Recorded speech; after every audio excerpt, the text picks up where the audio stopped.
Hey guys, the former Nigerian president Olusegun Obasanjo has shared his thoughts on the recent upswing in military coups across Africa, highlighting the significance of these developments and the role of young people in seeking change. In the past few years, Africa has witnessed a notable increase in military coups, with the latest occurring in Gabon on August 30, 2023. Other countries, including Niger, Burkina Faso, Sudan, Guinea, and Mali, have also experienced transitions to military rule.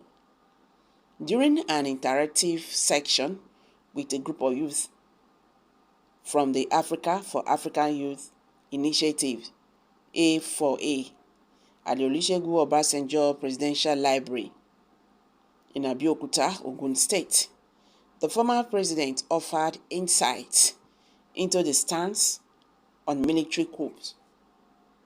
Obasanjo also served as Nigerian's president and had first-hand experience dealing with military dictatorship during the rule of late General Sani Abacha. Expressed his resistance to support coups. He emphasized the importance of understanding the motivations behind these actions, particularly among the youth. He said, "So the youth are looking for liberators, and we must bear that in mind. Why do we have to allow the youth to start looking for liberators beyond the government of the day? Why?" Obasanjo also acknowledged that certain conditions exist across the continent that have contributed to the rise in military takeovers. He urged the need to address these underlying factors to prevent further coups. "Having suffered at the hands of Abacha, I will not want a military rule, but if it happens, if it has to come, what can we do? I will just say, okay." The point is this: do we have conditions that encourage the type of things that are happening? Because if we don't have the conditions that encourage them, they may not happen. That does not mean it should be encouraged. What it means is that we should make sure that we do everything to prevent coups from happening, Obasanjo stated. Obasanjo also noted the support that some coups received from the youth, pointing out that they play a significant role in such political shift. He cited the example of the recent coup in Gabon, where the coup leader was supported by the young people. In conclusion, the former president Olusegun Obasanjo's remarks shed light on the evolving political landscape in Africa, marked by an increase in military coups.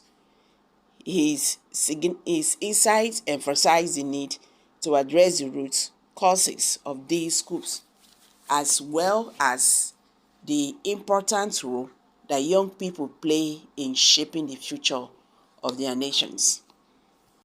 In another news headline, US breaks bad news to Nigerians, exposed shocking facts about Nigeria's poor economy.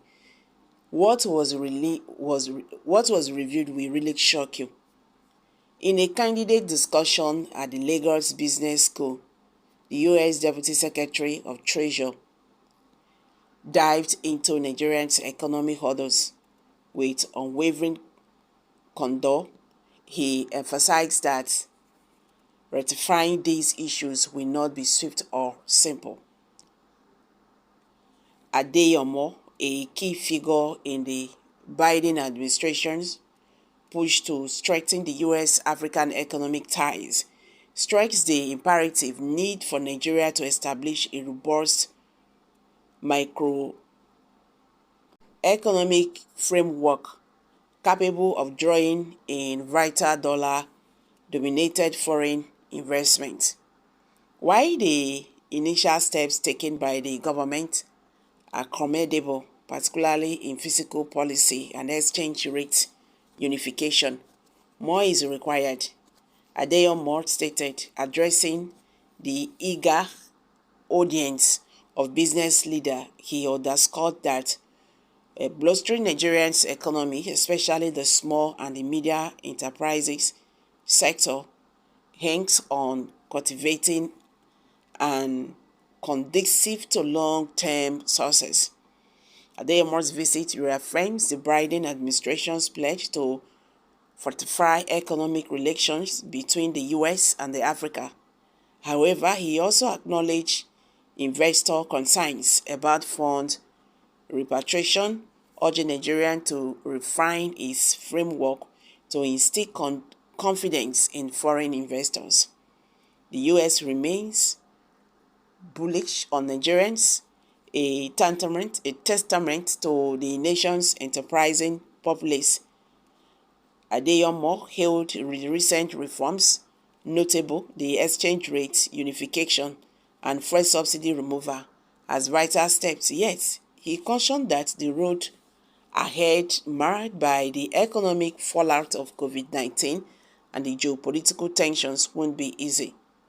In tandem with these changes, Adeyemo urged Nigerians to combat corruption vigorously, asserting that integrity in the fiscal sector is paramount. Rooting out corruption, he emphasized, we safeguard the dividends of these reforms for Nigerians. Notably, Adeyemo lauded Nigerians' strips in collaborating with global bodies like the World Bank, the AFDB, and others. These collective efforts underscores the international community's shared commitment to ease the transition for Nigerians grappling with economic shifts. So guys, let's hear from you. What's your take on this? Kindly share your thoughts below the comment section. Please do not forget to subscribe to this channel if you have not. Thank you.